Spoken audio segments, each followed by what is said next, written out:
નમસ્કાર વિદ્યાર્થી મિત્રો, ઉમા વિદ્યા સંકુલની યુટ્યુબ ચેનલમાં તમારા બધાનું સ્વાગત છે। આપણે ધોરણ 10 સામાજિક વિજ્ઞાન, જેમાં અત્યાર સુધી આપણે પાઠ નંબર 1 છે, 2, 4, 8, 9, 10 આ બધા ચેપ્ટરનો તમે અભ્યાસ કરી લીધો છે। આપણે વિભાગ પ્રમાણે ચલાવીએ છીએ કે ભાઈ આપણો જે પહેલો વિભાગ છે એ શેનો આવે છે, તો કે ઇતિહાસનો। ઇતિહાસ કે જેમાં 1 થી 7 ચેપ્ટર છે। બીજો જે વિભાગ છે શેનો છે, તો કે ભૂગોળનો છે। ભૂગોળમાં તો કે 8 થી લઈને 14 સુધી ચેપ્ટર આવશે। ત્યાર પછી અર્થશાસ્ત્ર, જેમાં 15 થી લઈને 21। આમ તમારે કુલ 21 ચેપ્ટરનો અભ્યાસ કરવાનો છે। એમાંથી આપણે હમણાં કીધું એ પ્રમાણે ઇતિહાસમાં 1, 2 અને 4, ત્રીજું એટલા માટે નથી કારણ કે અભ્યાસક્રમમાંથી બાદ કરેલું છે।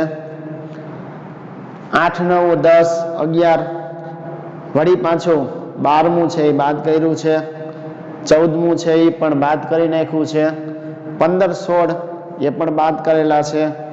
એનો મતલબ એવો થયો કે અર્થશાસ્ત્ર વિભાગમાં ચેપ્ટર નંબર 15 ને 16 જે અભ્યાસક્રમમાંથી બાદ કરેલા છે, તો હવે આપણે ડાયરેક્ટ ચેપ્ટર નંબર જે 17 છે ત્યાંથી શરૂઆત કરીએ। ચેપ્ટર નંબર 17 કે જેનું નામ છે આર્થિક સમસ્યાઓ અને પડકારો, એમાં મુખ્ય 2 સમસ્યા ગરીબી અને બેરોજગારી। આપણા દેશના અર્થતંત્રની સામે ઘણી બધી સમસ્યાઓ છે જે દેશના આર્થિક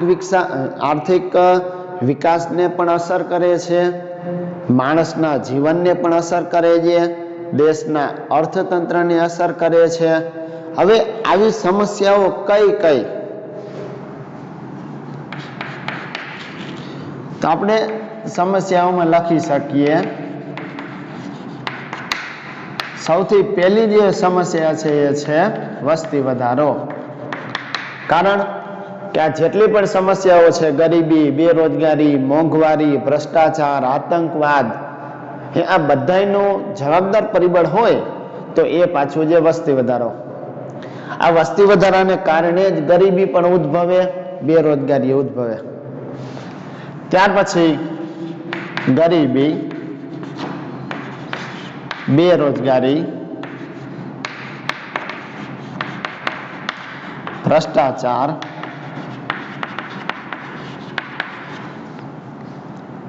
આતંકવાદ આપણે લઈ શકીએ। પછી ભાવ વધારો, જેને આપણે મોંઘવારી કહીએ તો પણ ચાલે।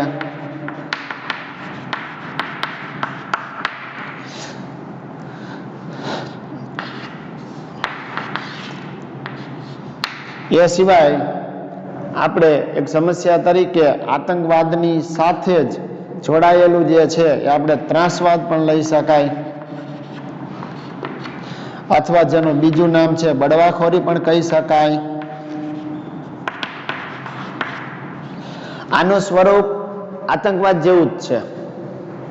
એનો મતલબ એવો થયો કે આપણા દેશના અર્થતંત્રને વસ્તી વધારો, ગરીબી, બેરોજગારી, ભ્રષ્ટાચાર, આતંકવાદ, મોંઘવારી કે ભાવ વધારો, બળવાખોરી, આ બધી સમસ્યાઓ અસર કરે છે। એના કારણે ભૂખમરો પણ જોવા મળે છે। ઘણા બધા લોકો એવા છે કે જે પોતાની પ્રાથમિક જરૂરિયાતની જે વસ્તુઓ પણ કહેવાય એ સંતોષી શકતા નથી। હવે એ જ લોકો એટલે કયા લોકો, કે જે ગરીબી રેખા નીચે જીવતા લોકો હોય, જેને ગરીબ કહેવાય। તો આ જેટલી સમસ્યાઓ છે એમાંથી આપણે આ પ્રકરણની અંદર ગરીબી અને બેરોજગારી એના વિશે વિગતવાર અભ્યાસ કરવાનો છે। આ પ્રકરણની અંદર તમારે ગરીબી એટલે શું, ગરીબી રેખા નીચે જીવતા લોકો કોને કહેવાય, મુદ્દા આપણે જોઈ લઈએ કે આ પ્રકરણમાં તમારે કયા કયા મુદ્દાઓ આવશે। પહેલો તો આ આવશે કે ભાઈ ગરીબી એટલે શું।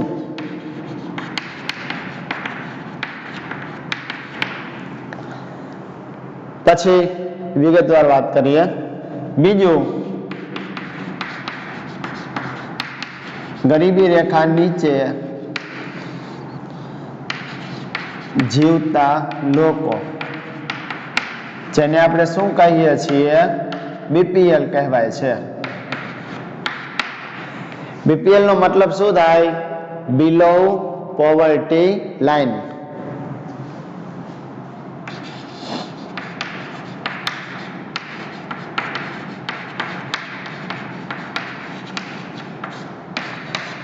બિલો પોવર્ટી લાઈન એટલે કે ગરીબી રેખા નીચે જીવતા લોકો. ત્યાર પછી કે આ ગરીબીનું માપન કઈ રીતે કરવામાં આવે છે? ગરીબીનું માપન બે રીતે થશે. એક તો નિરપેક્ષ ગરીબી અને એક સાપેક્ષ ગરીબી. ત્યાર પછી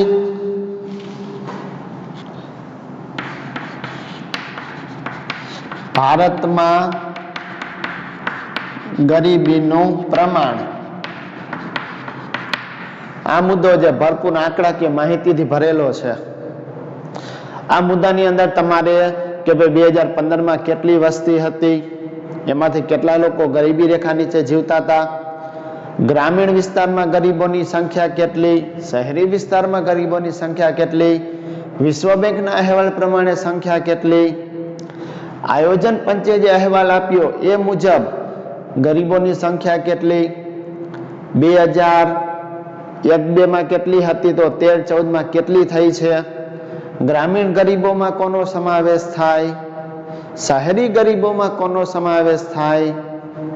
આ બધા મુદ્દાઓનો અભ્યાસ તમારે આ મુદ્દાની અંદર કરવાનો રહેશે. ત્યાર પછી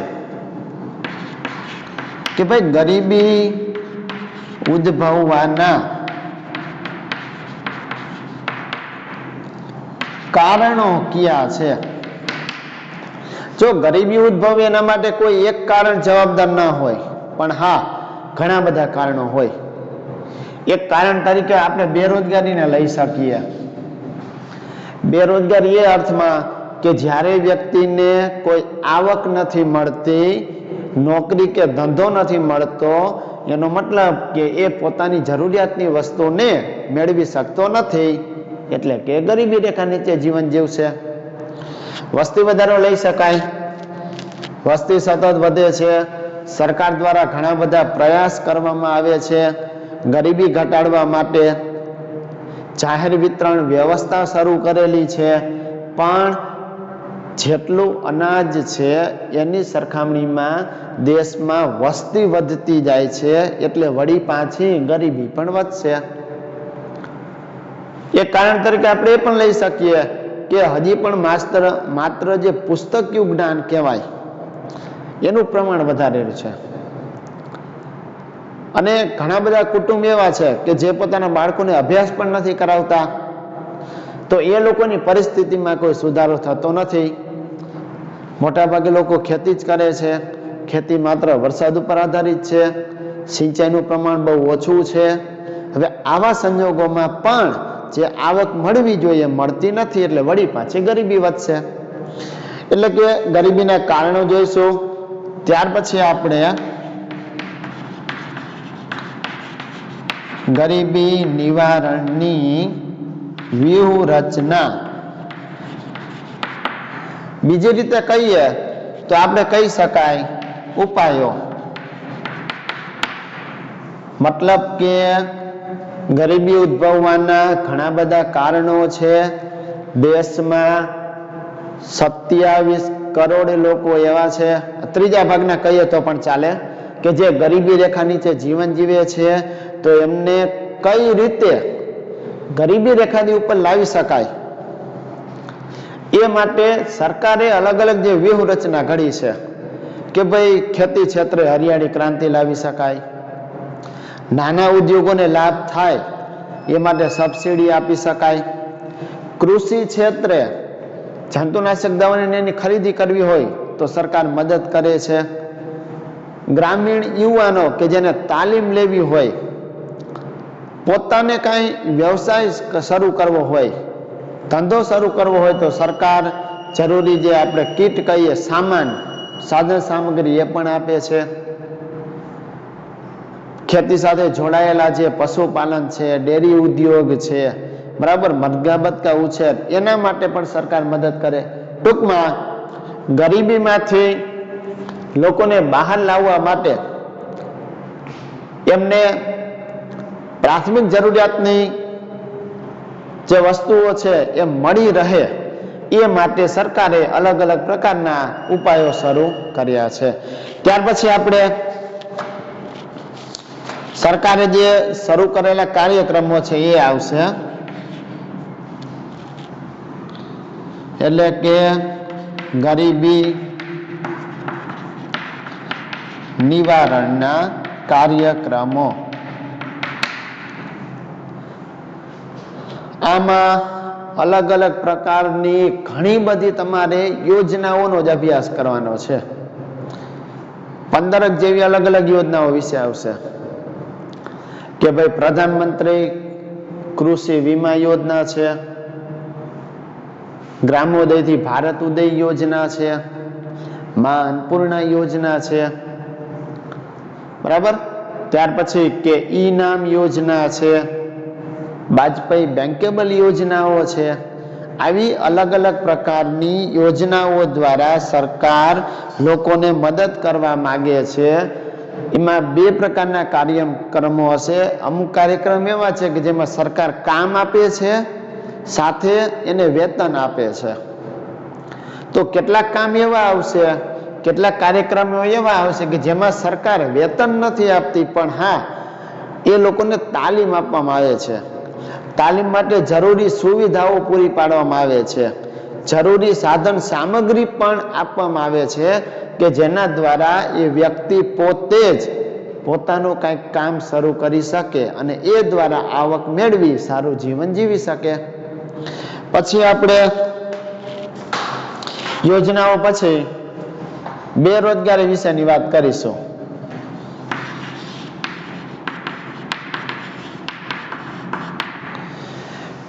બેરોજગારી એટલે સરળ અર્થ મોટા ભાગે એવું સમજતા હોય છે બધાય કે જે વ્યક્તિને કામ ન મળે એને બેરોજગાર કહેવાય.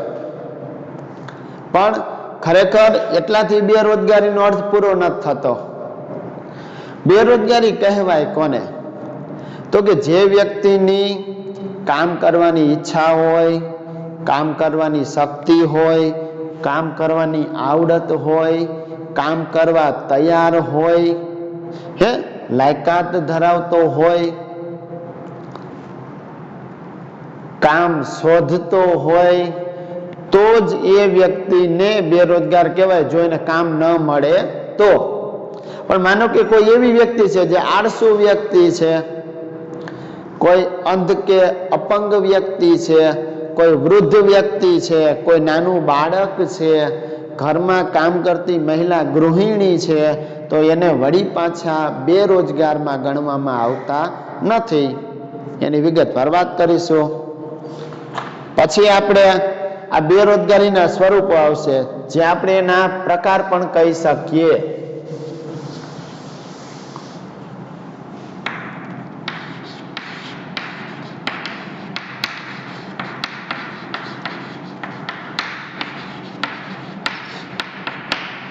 આની અંદર તમારે અલગ અલગ એના સ્વરૂપ કે પ્રકારો વિશેનો અભ્યાસ કરવાનો છે. અને આ પ્રશ્ન તમને ઘણી વખત 3 માર્કમાં પૂછશે. આ પાઠમાંથી તમારે 3 માર્કનો પ્રશ્ન પૂછાય છે. આ બધા 3 માર્કના પ્રશ્ન છે. જેમ કે ગરીબી રેખા નીચે જીવતા લોકોના લક્ષણો જણાવો, ગરીબીનું માપન કઈ રીતે થાય છે સમજાવો, ગરીબી ઉદ્ભવવાના કારણો જણાવો, ગરીબી નિવારણની વ્યૂહરચના કોઈ પણ 3 મુદ્દા લખો, 4 મુદ્દા લખો, બેરોજગારીના પ્રકારો વિશે લખો. આની અંદર તમારે અલગ અલગ પ્રકારો આવશે. કયા આવશે પ્રકારો? તો કે ઋતુગત બેરોજગારી હોય, ઋતુ પ્રમાણે બદલાતી રહેતી હોય. કારણ કે આપણા દેશમાં મોટા ભાગે હજી પણ 60% વસ્તી એવી છે જે કૃષિ ક્ષેત્ર સાથે જોડાયેલી છે, અને કૃષિ ક્ષેત્ર કે જેમાં માત્ર એમ કહી શકીએ કે 30 થી 33% સિંચાઈની સગવડતા છે, બાકી બધી જ ખેતી માત્ર વરસાદ ઉપર આધારિત છે, વરસાદ અનિયમિત અને અનિશ્ચિત છે. તો એવા સંજોગોમાં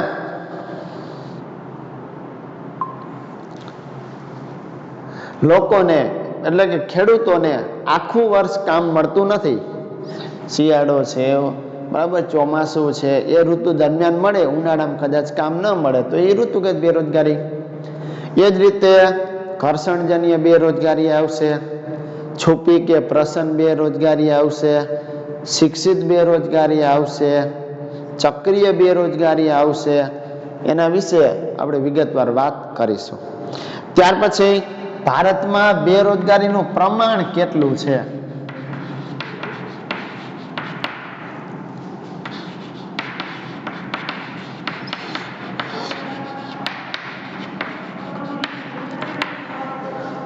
જે રીતે અહીંયા આપણે વાત કરી હતી ગરીબીનું પ્રમાણ કે ભાઈ 26.9% ગરીબી છે, 27 કરોડ કહીએ તો પણ ચાલે. આમાં બે પ્રકાર આવશે. કરોડમાં કેટલા, ટકાવારીમાં કેટલા. ગ્રામીણ વિસ્તારમાં કેટલા કરોડ, કેટલા ટકાવારી. શહેરી વિસ્તારમાં કેટલા કરોડ, કેટલા ટકાવારી.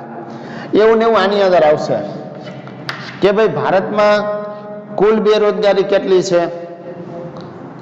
1951માં એમ કેટલી હતી, છેલ્લે 2014-15માં કેટલી થઈ, 2015 ને લગતી માહિતી હોય તો એની માહિતી આવશે.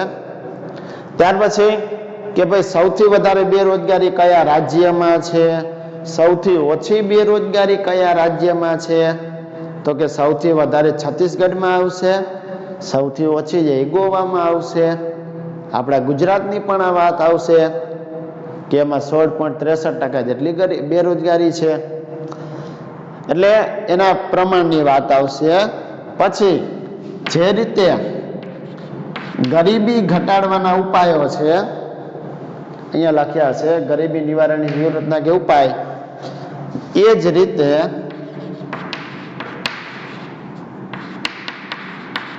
બેરોજગારી ઘટાડવાના ઉપાયો પણ આવશે. આની અંદર પણ સરકારે અલગ અલગ પ્રકારના કાર્યક્રમ કે યોજનાઓ જ અમલમાં મૂકી છે કે જેના દ્વારા લોકોને વધારે રોજગારી પૂરી પાડી શકાય, લોકોને આવક પૂરી પાડી શકાય અને જેના દ્વારા છેલ્લે ગરીબી રેખાથી એમને ઉપર લાવી શકાય. એ માટે શહેરમાં કયા કાર્યક્રમ છે, ગ્રામીણ વિસ્તારમાં કયા કાર્યક્રમો છે, કઈ કઈ યોજનાઓ દ્વારા સરકાર મદદ કરે છે, કયા લોકોને કેટલો લાભ થયો છે, એના વિશેની વાત કરીશું. અને છેલ્લે મુદ્દો છે એ છે વિશ્વ શ્રમ બજાર.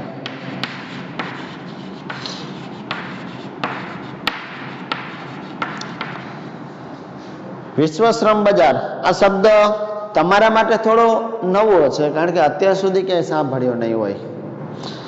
વિશ્વ શ્રમ બજારનો અર્થ શું થાય? તો કે જ્યારે એક દેશના શ્રમિકો બીજા કોઈ દેશમાં કામકાજ માટે જાય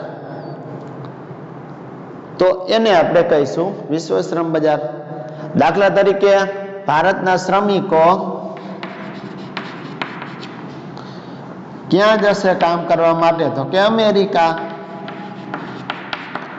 અમેરિકાના શ્રમિકો કોઈ બીજા દેશમાં જતા હોય, ચીન કે નેપાળ વાળા છે એ ભારતમાં કામ કરવા આવતા હોય તો આને કહીશું વિશ્વ શ્રમ બજાર. એની બે બાબતો આવશે, સારી બાબતો ને ખરાબ. સારી એટલે કઈ? મોટા ભાગે લોકો બીજા કોઈ દેશમાં સ્થળાંતર કરીને જાય કેમ?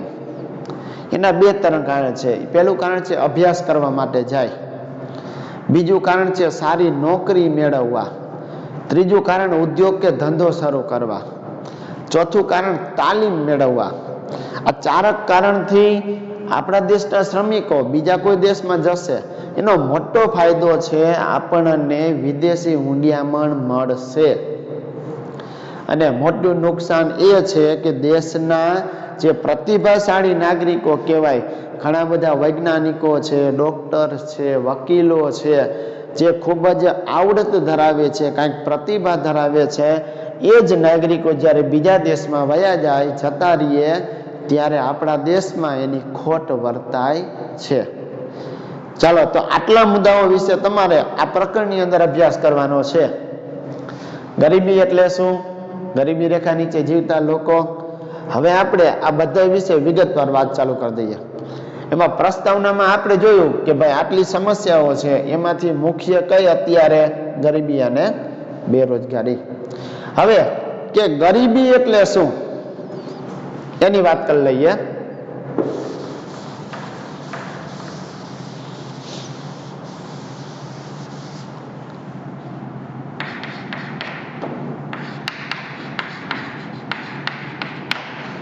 ગરીબ કોને કહેવાય? ગરીબી કોને કહેવાય? એવું જરૂરી નથી કે તમારી પાસે મોટા બંગલાઓ હોય, ઘણી સારી સુવિધાઓ ભોગવતા હોય, તમે અભ્યાસ કરેલો જ હોય, નહીંતર તમે ગરીબ ગણાય, એવું કાંઈ નથી. પણ સામાન્ય વસ્તુ છે કે જે લોકોને દેશના જે લોકો પોતાની પ્રાથમિક જરૂરિયાતની વસ્તુઓ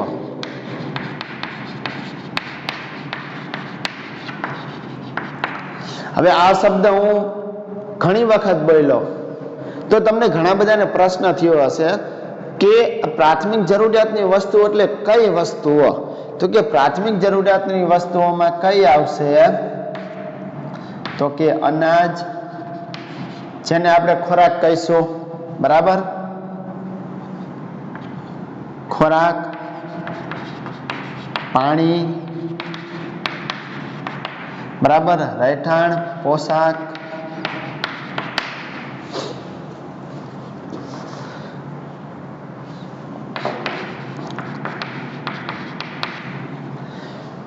અનાજ એટલે કે ખોરાક, પોશાક, પોશાક એટલે પહેરવેશ, કપડા,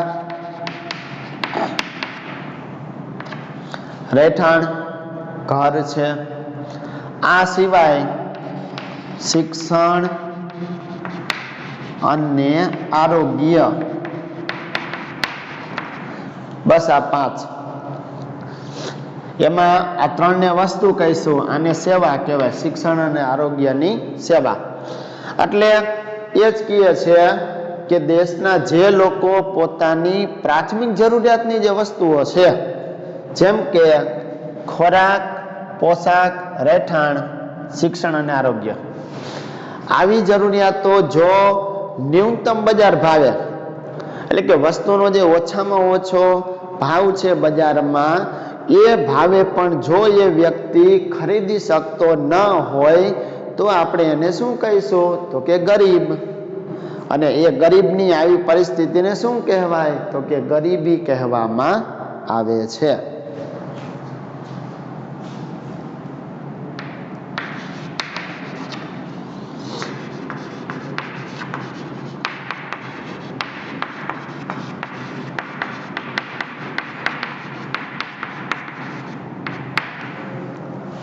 બહુ સરળ છે, યાદ રાખી લેજો. હવે તમને પૂછવામાં આવે કે ભાઈ ગરીબી રેખા નીચે જીવતા લોકોના લક્ષણો જણાવો, તો પહેલું લક્ષણ તો તમે અહીંયા લખી શકો છો કે જે લોકો પોતાની પ્રાથમિક જરૂરિયાતની વસ્તુઓ મેળવી શકતા ન હોય. એનો મતલબ એવો થયો કે એમને પૂરતા પ્રમાણમાં ખોરાક છે, અનાજ એ મળતું હોય નહીં, અથવા મળતું હોય તો પોષણયુક્ત જે આપણે ખોરાક કહીએ એ મેળવી શકતા ન હોય. બીજું, રહેઠાણની જો વાત કરીએ તો કે મોટા ભાગે આ લોકો છે એ કોઈ ગંદા વસવાટ કે સ્લમ વિસ્તાર. હવે સ્લમ વિસ્તારનો મતલબ શું થાય? ઝૂંપડપટ્ટી. ભલે એમને રહેવાની ઈચ્છા નથી હોતી એવા વિસ્તારમાં કે જ્યાં ખૂબ જ ગંદકી હોય, દુર્ગંધ આવતી હોય, બરાબર છે, ખુલ્લી ભૂગર્ભ છે એ વહેતી હોય, આવું બધું છે ગટરની, તો એવા વિસ્તારમાં એને રહેવું નથી ગમતું, એટલે કે ન છૂટકે એને જ્યારે આવા ગંદા અને ઝૂંપડપટ્ટીના વિસ્તારમાં રહેવું પડતું હોય તો એ પણ ગરીબ, પૂરતા પ્રમાણમાં પોષણયુક્ત ખોરાક ન મળતો હોય એ પણ ગરીબ. બીજું કે જે લોકોને મોકળાશ વાળું હવા ઉજાસ મળે એવું કોઈ મકાન કે પછી રહેઠાણની સુવિધા હોય નહીં. પછી આપણે લઈ શકીએ કે ભાઈ એવા લોકો કે જેની સરેરાશ આવક છે, એટલે કે સરકારે નક્કી કર્યું હોય કે ભાઈ દરેક વ્યક્તિને માથાદીઠ મહિનામાં આટલી આવક મળવી જોઈએ. શહેરી વિસ્તાર હોય તો માનો કે કીધું હોય કે ભાઈ 1000 રૂપિયા, ગ્રામીણ વિસ્તાર હોય તો 813 રૂપિયા કે 16 રૂપિયા કીધું હોય એ રીતે. એટલે કે સરકારે જે સરેરાશ ન્યૂનતમ જે આવક નક્કી કરી છે એટલી આવક પણ જો એ વ્યક્તિ છે મેળવી ન શકતો હોય તો એ વળી પાછો ગરીબ. ઘણા લોકો એવા છે કે જેને 2 ટંકનું ભોજન પણ નથી મળતું. તો જે લોકોને 2 ટંકનું ભોજન નથી મળતું તો એ લોકો વળી પાછા ગરીબ ગણાય છે. આયુષ્યની જો વાત કરી લઈએ, આરોગ્ય, આયુષ્ય થઈ ગયું. ગરીબી રેખા નીચે જીવતા લોકો જે છે એનું સરેરાશ આયુષ્ય પણ ઘણું ઓછું છે. અત્યારે આપણા દેશમાં સરેરાશ આયુષ્ય 68 વર્ષ છે. તો આ લોકો જે છે કે જેનું આયુષ્ય સરેરાશ કરતાં પણ ઓછું હોય. કેમ ઓછું હોય? ગરીબી રેખા નીચે જીવે છે એનો મતલબ એવો થયો કે બીજા લોકો જે આરોગ્યની સગવડો મેળવી શકે છે, સારી હોસ્પિટલોમાં સારવાર મેળવી શકે છે, તો એ આ લોકો છે એ મેળવી શકતા નથી, માટે એનું આયુષ્ય સરેરાશ કરતાં પણ ઓછું રહેશે. શિક્ષણની વાત કરીએ તો કે મોટા ભાગે નિરક્ષર જ હોય છે. એનો મતલબ એવો થયો કે ગરીબ વ્યક્તિ પોતાના બાળકને પણ શિક્ષણ છે એ પૂરું પાડી શકતો નથી. એમના બાળકો મોટા ભાગે અભ્યાસ કરવાની ઉંમરે કોઈ મજૂરી કે કામે જતા હોય, બરાબર. છેલ્લે કે આ લોકોમાં આરોગ્યની સગવડતા સારી નથી, એટલે બાળ મૃત્યુ દરનું પ્રમાણ પણ વધારે છે. એક તો પોતે નથી મેળવી શકતા સ્વાસ્થ્યની સુવિધા, એમના બાળકોને પણ નથી આપી શકતા, એટલે બાળકો છે એમાં બાળ મૃત્યુ વધારે છે, નાના મોટા રોગોથી પીડાતા પણ હોય છે. એટલું જ નહીં, કુપોષણનો ભોગ પણ બનેલા હોય છે. ચાલો, તો હવે કે ભાઈ આટલા કારણોને લીધે એ ગરીબી રેખા નીચે જીવે છે, તો દેશની સરકારે એમના માટે શું કર્યું છે, કેવા પગલાં ભર્યા છે? સૌથી પહેલા તો સરકારે દેશમાં જે લોકો ગરીબી રેખા નીચે જીવન જીવે છે, જેને અંત્યોદય કુટુંબ પણ કહેવાય,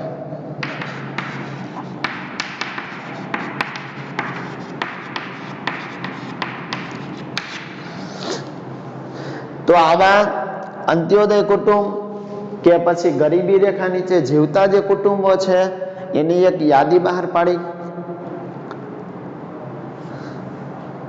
એમને બીપીએલ રેશન કાર્ડ આપવામાં આવ્યા છે. જે રેશન કાર્ડ છે એ 2 પ્રકારના હોય, એપીએલ અને બીપીએલ.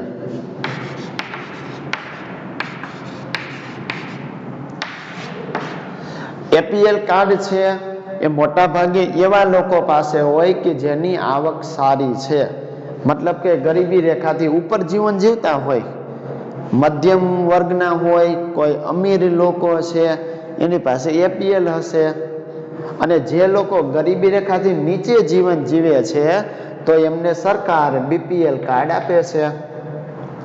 અને આ જ કાર્ડ મારફતે સરકારે જાહેર વિતરણ વ્યવસ્થા શરૂ કરી. જાહેર વિતરણ વ્યવસ્થા અનુસાર સરકારે સસ્તા અનાજની દુકાનો અથવા જેને આપણે કહીશું વ્યાજબી ભાવની દુકાનો એ શરૂ કરેલી છે કે જ્યાંથી ગરીબી રેખા નીચે જીવતા લોકોને બજાર ભાવ કરતા ઘણી બધી ઓછી કિંમતે ચોખા છે, ઘઉં છે, ખાંડ છે, કેરોસીન છે, અને હમણાં તો પ્રધાનમંત્રી ઉજ્જવલા યોજના દ્વારા પણ સરકારે જે ગેસ છે એની સુવિધા પણ મહિલાઓને પૂરી પાડી છે, બરાબર. એનો લાભ તો બધી જ મહિલાઓને મળે છે, માત્ર બીપીએલ કુટુંબની હોય એને જ નહીં. એટલે સૌથી પહેલા સરકારે યાદી બનાવી, એને બીપીએલ કુટુંબ તરીકે જાહેર કરવામાં આવ્યા. બીજું શું કર્યું? જાહેર વિતરણ વ્યવસ્થા શરૂ કરી અને એ અનુસાર વ્યાજબી ભાવની દુકાનો, પંડિત દીનદયાળ, બરાબર, ગ્રાહક ભંડાર પણ જેને કહી શકાય. પછી શું કરવામાં આવ્યું તો કે આ દ્વારા એમને અલગ અલગ વસ્તુઓ પૂરી પાડી અને એમનું જીવન ધોરણ ઊંચું આવે, ગરીબી રેખાથી એ લોકો ઉપર આવી અને કંઈક સારું જીવન જીવી શકે એવા સરકારે પ્રયાસ કર્યા છે. હવે જો તમને પૂછવામાં આવે કે ભાઈ ગરીબી રેખાનો સૌ પ્રથમ ખ્યાલ કોણે આપ્યો, તો આ તમને વિકલ્પમાં, ખાલી જગ્યામાં, એક એક વાક્યના પ્રશ્નમાં પૂછાઈ શકે.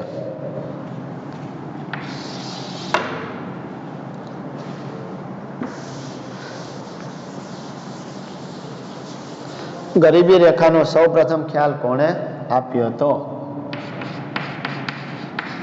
તો કે ગરીબી રેખાનો સૌ પ્રથમ ખ્યાલ WHO. હવે આ સંસ્થા વિશે તમે અભ્યાસ કરી ગયા છો, 8મા ધોરણમાં આવતું. WHO એટલે world health organization. World health organization, જેને આપણે કહીશું, બરાબર, વિશ્વ આરોગ્ય સંગઠન. આ WHO ના નિયામક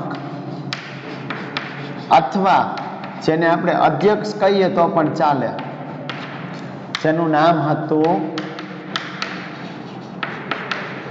બિયોર્ડ ઓરે.